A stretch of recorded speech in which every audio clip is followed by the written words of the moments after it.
گیا ہے اس کے لیے تالیاں بجا دیں.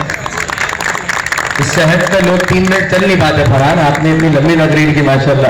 اچھا جی، فرحان کے بعد میں بلانے لگا ہوں فضل رمضان کو، جو کہ ہماری قرارداد کی مخالفت میں اپنے خیالات کا اظہار کریں گے. تو تشریف لائیے فضل رمضان صاحب.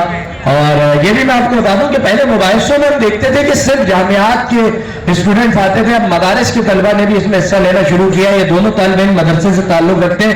فضل رمضان اپنے خیالات کا اظہار کریں گے.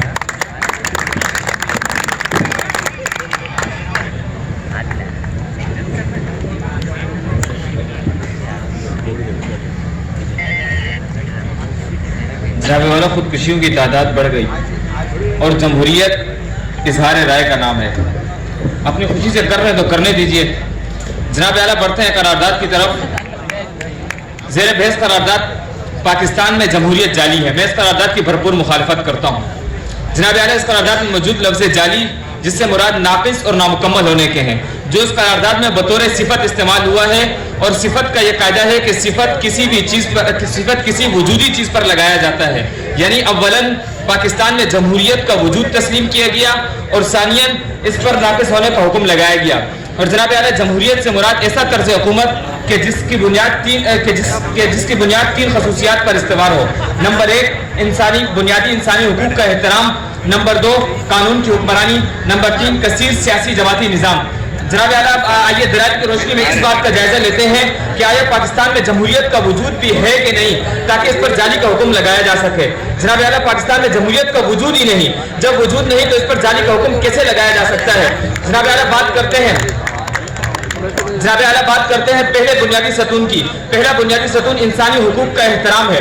جناب اعلیٰ، بنیادی انسانی حقوق کا احترام کسی بھی جمہوری ملک کا بنیادی ستون ہے. لیکن جناب اعلیٰ، پاکستان میں 19 لاکھ کیسز میں 90% کیسز جان، مال، عزت اور حقوق کے تحفظ کی ہیں، جو اس بات کی واضح دلیل ہے کہ پاکستان میں جمہوریت کا وجود نہیں.